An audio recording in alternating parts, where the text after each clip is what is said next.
I never thought I'd be the kind of woman who checked her husband's emails. But there I was, at 52 years old, staring at my laptop screen in our kitchen in Portland, Oregon, feeling my entire world tilt on its axis. It was a rainy Tuesday morning in October, the kind of day where the clouds hang so low you can almost touch them. Richard had left his email open on our shared computer, something he never did. He was always so careful about logging out, about keeping his phone face down, about closing browser windows. But that morning, he'd been in such a rush to get to his dental practice that he'd forgotten. I hadn't meant to snoop. I was just going to check the weather forecast for my garden club meeting later that day. But then I saw it. An email from an airline with a subject line that made my heart stop. Booking confirmation. Portland to Paris. My hands trembled as I clicked on it. Richard had talked about taking me to Paris for years. It was supposed to be our 30th anniversary trip, something special to celebrate 3 decades of marriage. I felt a flutter of excitement, thinking he'd finally booked it as a surprise. Then I read the passenger names: Richard Morrison, Melissa Chen, not Richard Morrison, and Nora Morrison. I read it again and again. Surely there was some mistake. Melissa Chen was Richard's dental hygienist, a 29-year-old woman who'd been working at his practice for about 2 years. I'd met her once at the office Christmas party, a petite woman with long black hair and a laugh that sounded like wind chimes. My chest tightened. I couldn't breathe properly. The kitchen suddenly felt too small, too warm, despite the October chill seeping through the windows. I printed the email with shaking hands, then logged out and closed the laptop. For the next hour, I sat at our kitchen table, that piece of paper in front of me, watching the rain streak down the windows. Our golden retriever, Bailey, came and rested his head on my lap, sensing something was wrong. 29 years of marriage, 2 children we'd raised together, now both in their 20s and living their own lives. A beautiful home in the Pearl District that we'd renovated together. Countless memories, from Sarah's first steps to Jake's college graduation. And now this. I thought about confronting Richard immediately, calling him at the office, demanding an explanation. But something stopped me. Maybe it was pride, maybe it was fear, or maybe I just needed time to process what I'd discovered before I shattered everything we'd built. Instead, I went about my day as if nothing had happened. I attended my garden club meeting, smiling and nodding while Margaret Henderson talked about her prize-winning roses. I stopped by the grocery store and bought ingredients for Richard's favorite meal, pot roast with roasted vegetables. I walked Bailey through our neighborhood, past the coffee shops and boutiques, wondering if everyone could see the cracks forming in my carefully constructed life. That evening, Richard came home at 6:30, just like always. He kissed my cheek, just like always. He asked about my day, just like always. And I lied, just like I'd never done before, and told him it was fine. Over dinner, I watched him carefully. Was there guilt in his eyes? Did his smile seem forced? He talked about a difficult root canal he'd performed, about needing to order new equipment for the practice. He seemed so normal, so much like the man I'd shared my life with for nearly 3 decades. "Richard," I said, my voice carefully neutral, "remember how we talked about going to Paris for our 30th anniversary?" He looked up from his pot roast, and I saw it. Just a flicker, barely noticeable, but there, panic, quickly masked, but I'd seen it. "Of course," he said. "That's still a few months away, though. October to Paris might be nice. Fewer tourists." I nodded slowly. "Have you thought about booking anything?" "Not yet," he said, meeting my eyes. "I've been so busy at the practice. But I will soon, I promise." He was lying.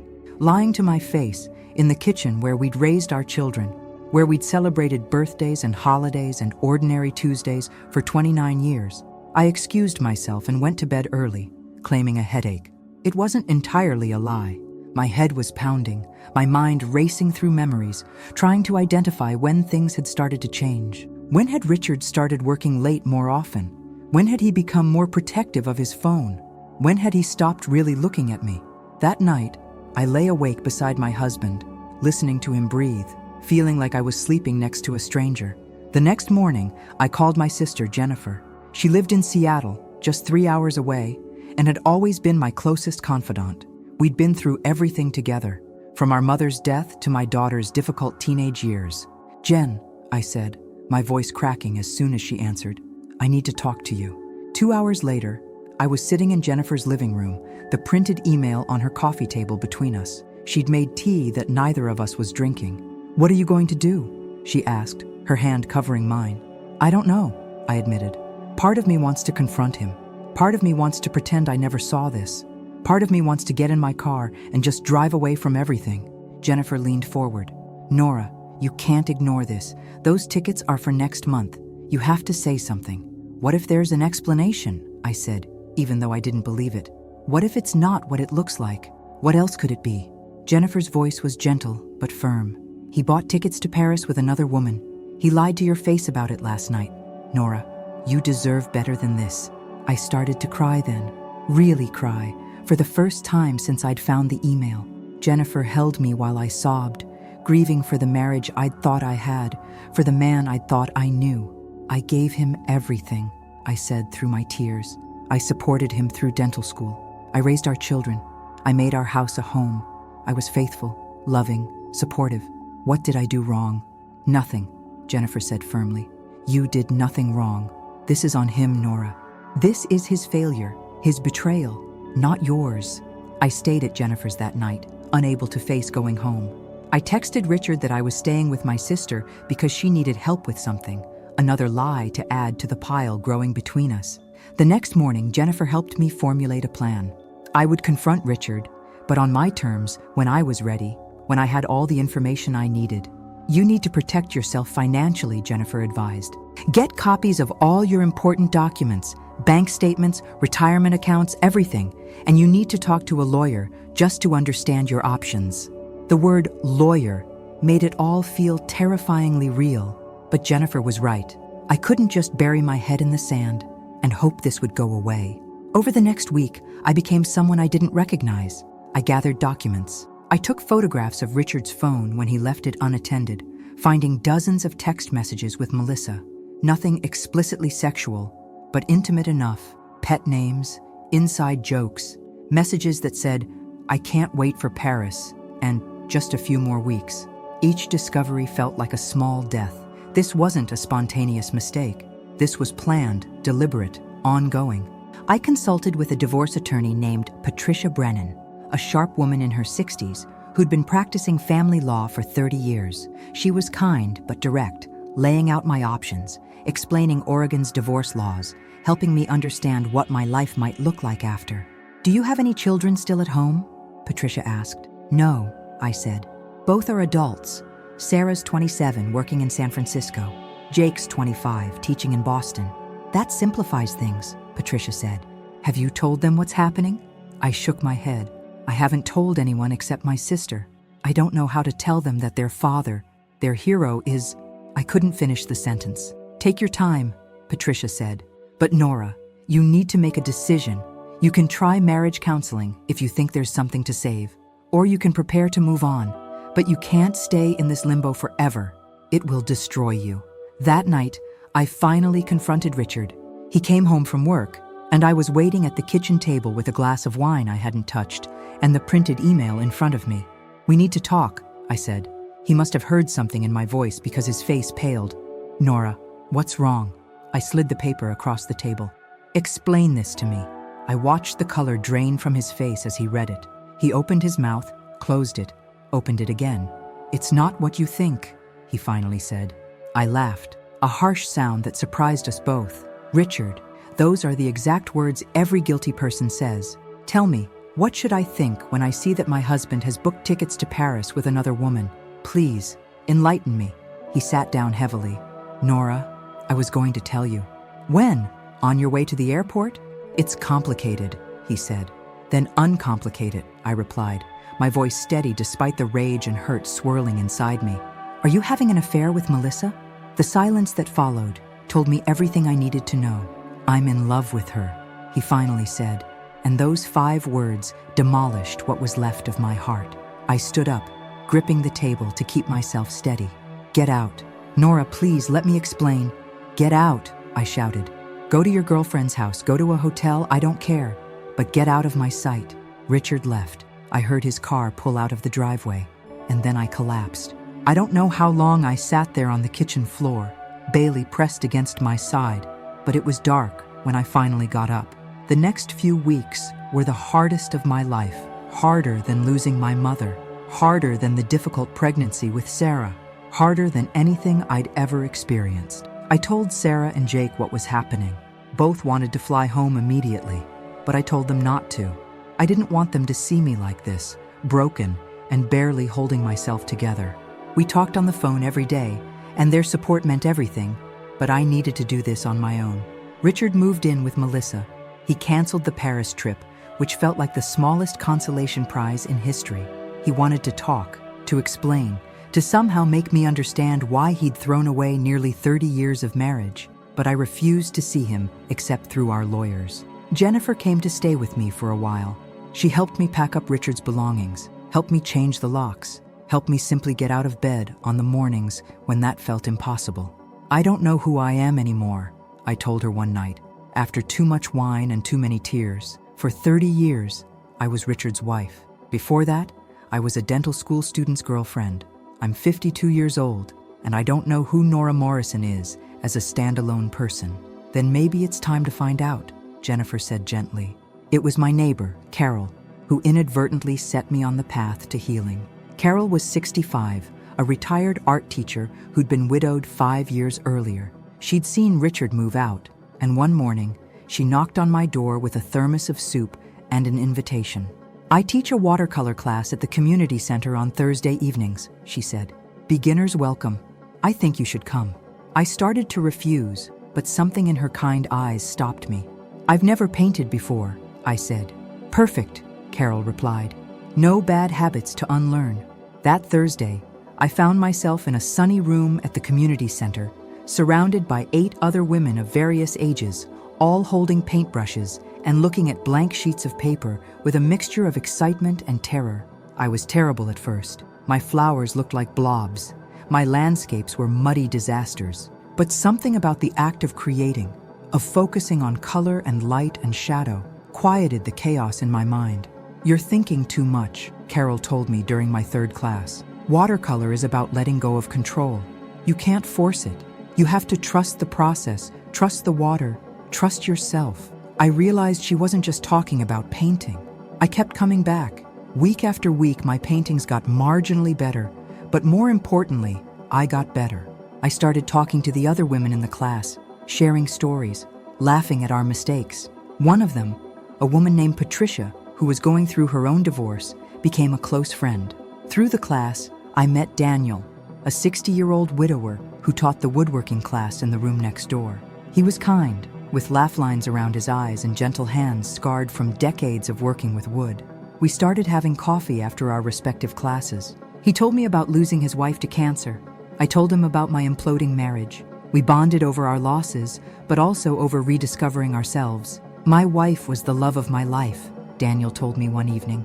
"But after she died, I realized I'd lost myself in being her husband, her caretaker." It took me 2 years to remember who Daniel was, separate from all those roles. His words resonated deeply. I was doing the same thing, remembering who Nora was, separate from being Richard's wife, Sarah and Jake's mother, all the roles I'd played for so long. I started volunteering at a local animal shelter, something I'd always wanted to do but never had time for. I joined a book club. I took a solo trip to the Oregon coast and spent 3 days painting seascapes and eating fresh seafood and walking on the beach with Bailey. My daughter Sarah came to visit in January. She hugged me at the airport, and I realized I was hugging her back with real strength, not the weak, broken version of myself she'd last seen. "Mom, you look amazing," she said, studying my face. Different, but in a good way. Over dinner, I told her about my painting class, about volunteering, about all the ways I was slowly rebuilding my life. "Are you dating Daniel?" she asked with a smile. "No," I said honestly. "We're friends, good friends, but I'm not ready for that, and I don't know if I ever will be. And that's okay. I'm learning that I can be happy on my own." The divorce was finalized in March, exactly 6 months after I found that email. Richard had to buy out my share of his dental practice, give me half of our retirement accounts, and we sold the house in the Pearl District. I used my portion to buy a smaller craftsman house in the Alberta Arts District, with a big backyard perfect for Bailey and a sun-filled room I converted into an art studio. Richard married Melissa in April. I heard about it through mutual friends, and while it stung, It didn't destroy me the way I thought it would. I was too busy living my own life to worry about his. By summer, I was thriving in ways I never expected. My paintings had improved enough that Carol encouraged me to enter a local art show. I didn't win anything, but seeing my work displayed alongside other artists felt like an achievement.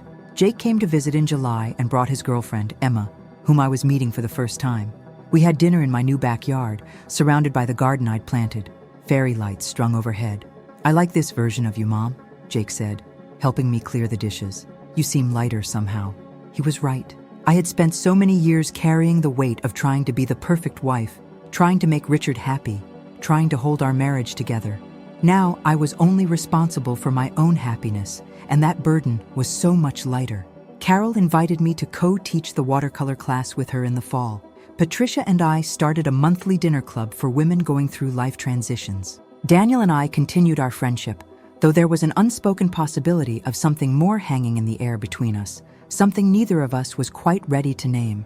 One October evening, exactly 1 year after I found that email, I was in my studio, working on a painting of Mount Hood at sunset. Bailey was sleeping at my feet. Music was playing. The windows were open, letting in the crisp fall air. My phone rang. It was Richard. I almost didn't answer, but something made me pick up. "Nora," he said, "I just wanted to say I'm sorry. I know it's too late, and I know you probably don't want to hear from me, but I needed to tell you that I was wrong. About everything." I waited, saying nothing. "Melissa and I got married too fast," he continued. "It's not working out. I threw away 30 years for something that wasn't real. I lost you. I damaged my relationships with Sarah and Jake. And for what? Richard?" I said calmly. "I appreciate the apology, but it doesn't change anything. What's done is done." "I know," he said quietly, "but I want you to know that you deserved better. You deserved so much better than what I gave you." After we hung up, I stood at my window, looking at the sunset painting, the Portland sky in shades of orange and pink. A year ago, that phone call would have broken me all over again. Now, it just felt like the closing of a chapter. I had spent so many years defining myself through my relationship with Richard, measuring my worth by his happiness, his success, his love.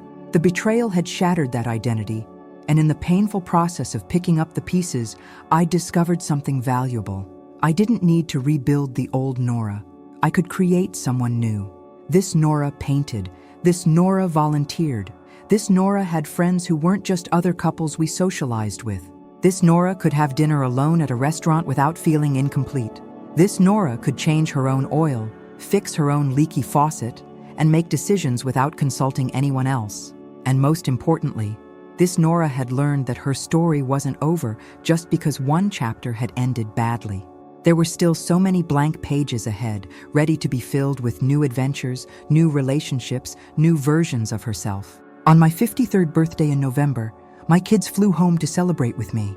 Sarah, Jake, Emma, Jennifer, Carol, Patricia, Daniel, and a dozen other friends I'd made over the past year gathered in my backyard.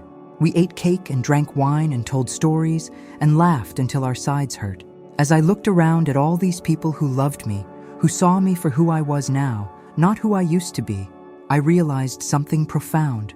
Richard hadn't just bought tickets to Paris without my name on them. He'd freed me to go on a completely different journey, one I would never have chosen, but desperately needed. I had discovered that betrayal could break you, but it could also break you open.